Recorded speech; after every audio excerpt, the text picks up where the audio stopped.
Dieu, je, Dieu, je, Dieu, Dieu, je, Dieu, je, Dieu, je, Dieu, je, Dieu est l'océan.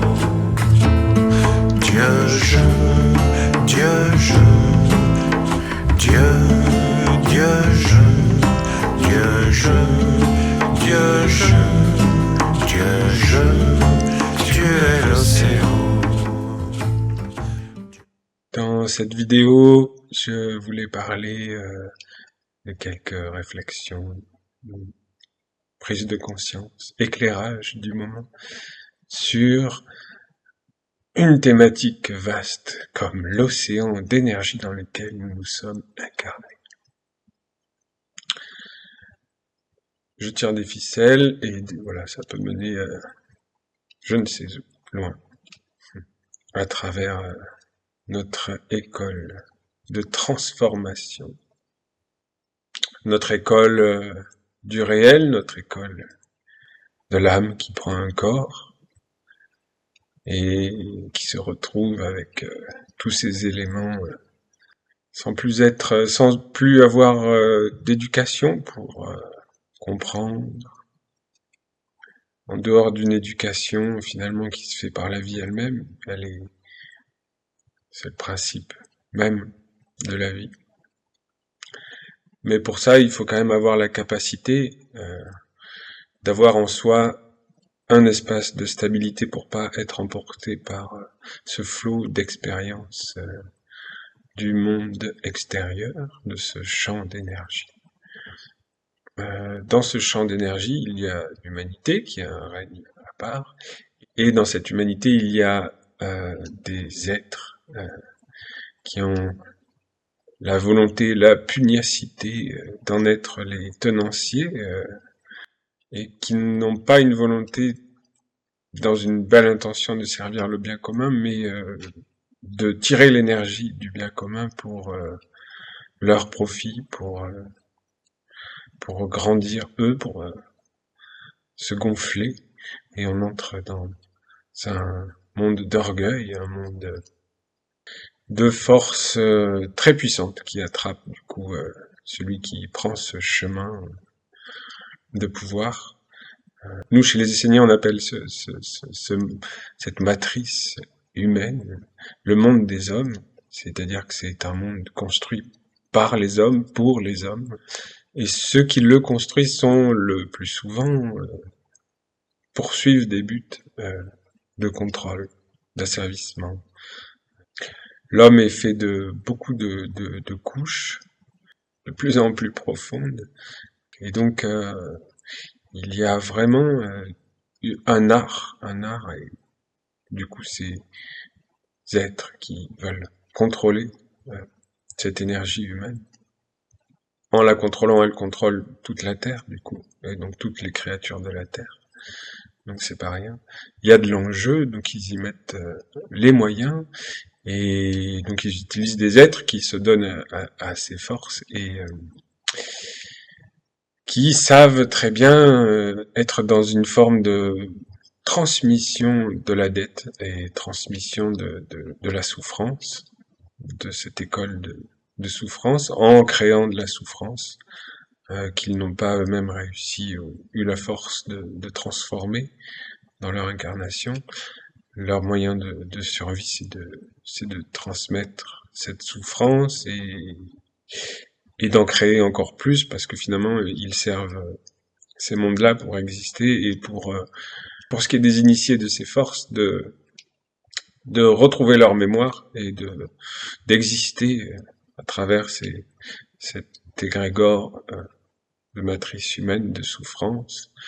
Et ça va très loin. En ce moment, on a beaucoup de révélations sur, par exemple, tous ces abus qui sont devenus, c'est vraiment industriel dans notre civilisation, les abus sur les enfants. Et ça, c'est vraiment cet art de continuer à engrammer dans les cellules de l'humanité cette souffrance et cette impuissance à traverser ce mur. parce que tout ce qu'on met dans la terre d'un humain, il devra le traverser. Et c'est une sacrée, et ça demande une sacrée force. Mais voilà, il y a des âmes donc qui arrivent à traverser tout cela, et apprennent de tout cela et deviennent fortes, puissantes. Et donc c'est tout l'enjeu de notre école quelque part, et de l'école de la lumière, c'est de transformer le véhicule de son incarnation en temple, mais un temple imprenable, où il n'y ait plus d'entrée pour toutes ces forces, donc quelque part une pierre, quelque chose d'hermétique, euh, cette fameuse pierre sur laquelle le temple où la cité sainte est construite. C'est une fois que toutes les forces adverses ont travaillé sur la matière jusqu'à la transformer en un diamant. Et un diamant, c'est imprenable, c'est incassable, c'est ce qu'il y a de plus résistant, parce que ça a été compacté, ça a été par toutes les forces jusqu'à devenir ce diamant. Alors, on n'est pas obligé de passer par l'école de la souffrance, c'est pour ça que il y a aussi l'école du travail sur soi conscient, et c'est l'enjeu de cette école, de cet enseignement essénien, justement, c'est que cet enseignement se fasse, cette construction, cette transformation se fasse consciemment. Il faudra quand même de toute façon traverser tous ces mondes intérieurs, tout cet océan d'énergie qui est en nous, engrammé à travers des générations, des alliances, des égrégores, et jusqu'à trouver ce rayon, cette pureté intérieure qui permet d'être un instrument du bien commun, du soutien mutuel, qui sont les noms de notre alliance. Donc jusqu'à pouvoir être dans cette école, justement, de maîtrise de cet instrument. C'est, dans notre enseignement, on peut dire, c'est l'école de la pureté. Apparaître, disparaître, sans jamais qu'un orgueil d'exister se cristallise autour autour de cette apparition dans le monde, justement, autour de cette image dans le monde et de ce champ, de cette aura qui apparaît dans le monde, qui n'appartient jamais qui nous appartient pas, qui n'appartient qu'à Dieu, car seul l'être existe, seule cette flamme du je suis existe et anime chaque chose. Donc c'est trouver cette impersonnalité et pouvoir eh bien se positionner dans son silence, dans sa permanence, dans sa présence, dans son omniprésence, tout en apparaissant dans le monde pour faire ce qu'on doit y faire, toujours au service du bien commun, sans jamais du coup succomber à toutes ces tentations sur le chemin, qui sont multiples, qui prennent, mais alors tout ce qu'on peut imaginer comme forme, comme besoin, faux besoin, ce n'est pas grave, mais il faut se relever. Il faut toujours se relever quand on tombe là-dedans. Voilà. Il y a en ce moment beaucoup de marchands du temple. Alors, dans la spiritualité, c'est immense. Parce qu'en même temps, la spiritualité, elle n'est pas à dissocier de l'argent, c'est évident. C'est pas là que ça se joue. C'est dans un schéma plus global et on peut pas le voir à la première approche. C'est dans la vie entière de la personne, dans sa vie globale, dans tout ce qu'elle, voilà, dans son champ de vie qui est un tout. Et donc son rapport avec tous les autres êtres, tous les autres humains, tous les autres règnes et tous les mondes. Donc c'est pas la première approche, à moins d'avoir beaucoup de discernement, mais je pense que l'humanité n'a pas encore cet œil, ce discernement. Tout au plus, on peut avoir une certaine capacité à discerner ou à avoir des forces qui se montre. Moi, je sais que j'ai souvent les esprits qui peuvent animer des gens qui se montrent, et je peux voir un truc et je fais, ah, là, il y a peut-être quelque chose, et j'ai eu souvent l'occasion de le voir se développer jusqu'à qu'il apparaisse vraiment, cet esprit qui était petit au début, caché. Donc c'est un sacré travail, demande beaucoup de vigilance, beaucoup de droiture, infiniment de droiture morale.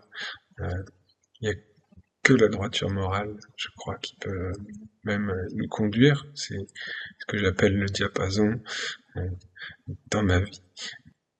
Moi, je l'ai mis sur l'harmonie, par exemple, qui est peut-être une des premières vertus du cœur, ce besoin de musicalité. Donc j'en reviens à cette notion de pureté, et je m'aperçois de plusieurs choses. On est vraiment dans l'entrée d'une nouvelle vibration de conscience pour ce qui est de l'humanité.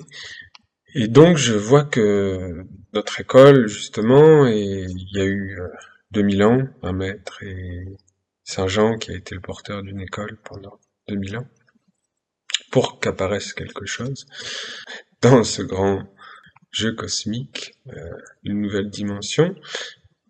Et donc les âmes qui sont travaillées, il y en a qui se réincarneront peut-être plus, et il y en a donc qui ont bien travaillé, qui se sont construits ce diamant imprenable, cette force de devenir des piliers de l'école, et qui sont prêts pour ce nouveau cycle.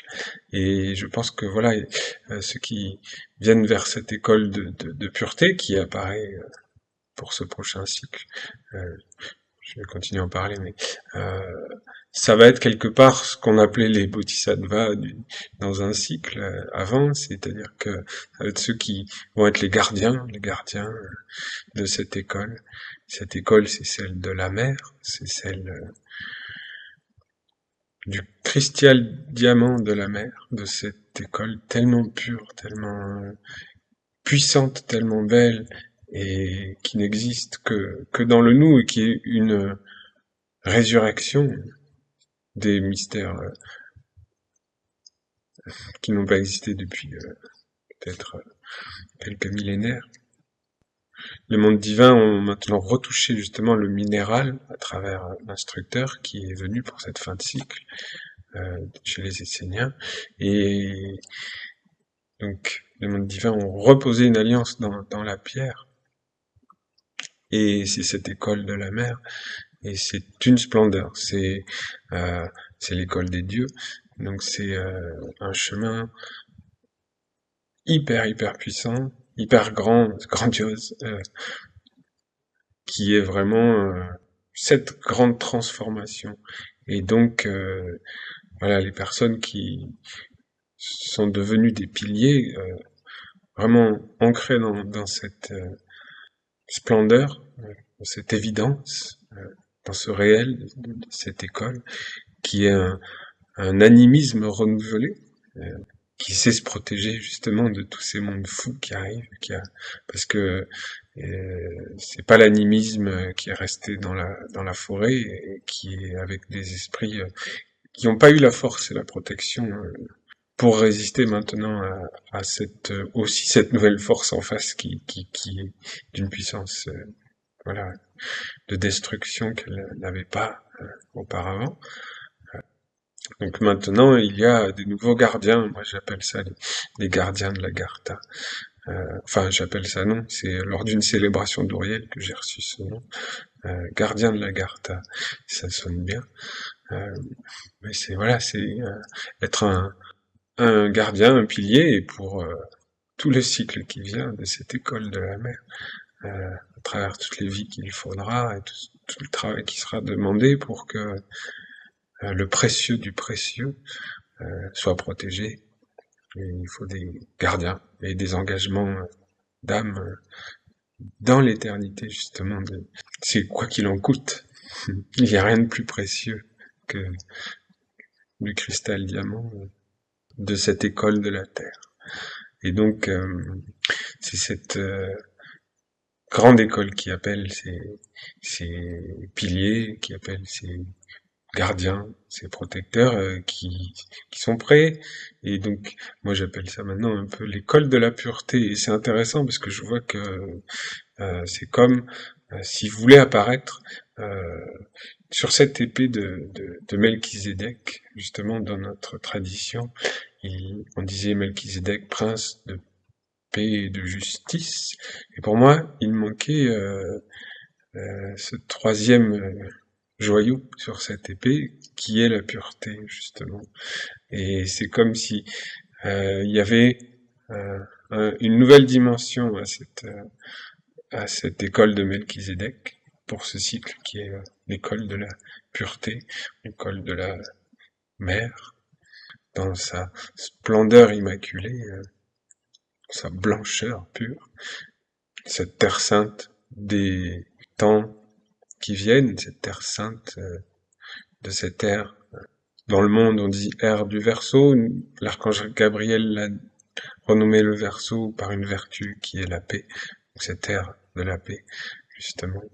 Ça peut être comme si la justice divine était l'enceinte de cette terre, et la pureté était le cœur de cette terre, et la paix, l'ensemble, l'aura de cette terre, de cette ville, en tout cas ville parce que elle contient tous les mondes, et beaucoup d'âmes vont y venir. Ce n'est pas que physique, évidemment. C'est comme l'Agartha, c'est pas une histoire physique. Ceux qui ont vu des cités souterraines avec des gens qui y vivent, c'est une vision onirique. C'est parce que c'est une école de la terre, dans la terre. Voilà. Alors j'aime bien cette idée que soit apparu ce nouveau joyau dans cette épée de Melchizedek. Voilà, et j'en parle comme ça parce qu'il m'était apparu Melchizedek, sans que je cherche ou connaisse plus que ça à rencontrer un être avec une épée qui sort de la bouche. Et il m'avait dit, j'avais déjà raconté dans une vidéo, mais il y avait ce dragon qui emportait tout sur son passage.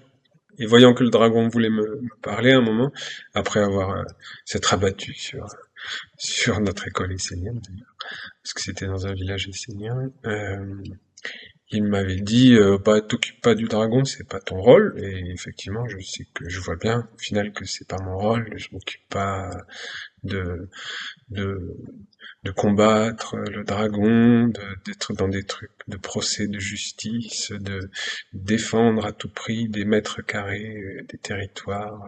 C'est pas là que ça se joue. Il m'avait bien dit ça, cet être avec cette épée dans la bouche. Il m'avait parlé de 3 êtres qui allaient travailler du coup avec lui, et je me dis voilà, dans ce 3 je vois bien cette paix, cette pureté et cette justice comme la complétude de son école, mais comment dire, c'est comme toujours, c'est le début, donc cette école et cette dimension splendide de l'âme incarnée et qui maîtrise son véhicule, elle va prendre tout ce cycle pour apparaître dans un grand maître à la fin de ce cycle, dans un grand maître et dans une grande humanité à travers et à la fin de ce cycle. Parce que toutes les âmes ont cette bonté, cette pureté en elles.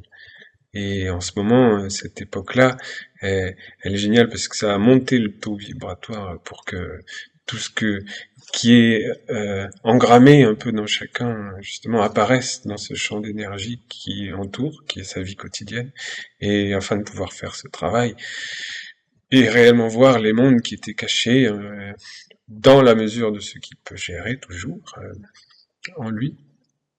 Et donc c'est ce magnifique examen de transition qui est hyper exigeant parce que ces tenanciers de cette matrice des hommes, ils en ont mis des cochonneries dans les terres intérieures de tout le monde. Et là, en ce moment, ils ont redoublé de puissance pour mettre des cochonneries donc, dans la terre de l'humanité. Des jeunes générations, ils sont en train de tout détruire, les valeurs, les moindres onces d'humanité. Ouais, c'est une fête vraiment assez démoniaque et orgiaque de ces forces. Et c'est une école. Voilà, ça fait partie justement de, de cet apprentissage d'être indestructible qui est demandé pour tous ceux qui vont être des gardiens et qui vont devoir revenir dans des époques qui seront sûrement moins ensoleillées que de nos jours. Ça commence à être pas mal, mais il y a encore le soleil physique, heureusement. Mais peut-être que notre maître nous le disait, que des époques, ce soleil sera même plus là, mais il faudra quand même être là et travailler pour la lumière, pour cette école.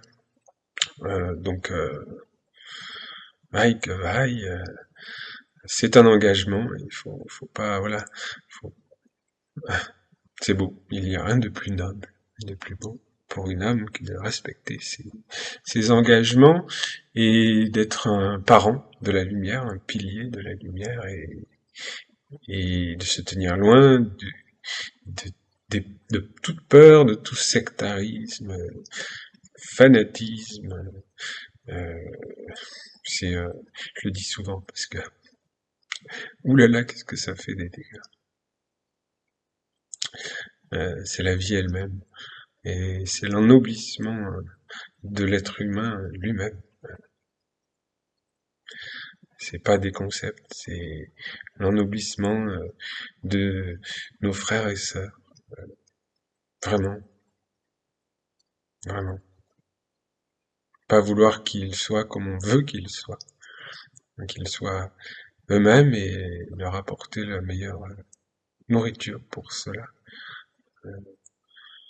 Et savoir fermer la porte, effectivement, à ceux qui ont de mauvaises volontés ou qui pourraient enlever la dignité de la vie qui est en chacun, en voulant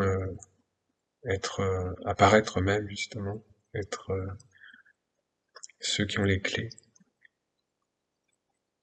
Le pain de vie, c'est le pain de vie. C'est pas un vieux grimoire. Alors voilà, c'est le moment de trouver en soi cette puissance du cristal, cette stabilité, euh, cette pierre, qu'elle soit construite, pierre d'âme, je sais pas comment on peut l'appeler, euh, ce roc, ce rocher de l'éternel, poum, posé dans l'océan d'énergie, émanant l'eau de la bonté universelle, mais invisible, parce que c'est le principe même de la vie, l'invisibilité. L'enfant est né dans cette invisibilité, là même, est enfanté dans cette invisibilité. Tels sont les gardiens de l'Agartha, de cette nouvelle ère, invisible, mais droit comme des i. Aloha, un joyeux solstice 2024, à nous tous, plus fort que toutes ces forces. Ensemble, ces tenanciers de la matrice ne sont que des petits êtres sans force,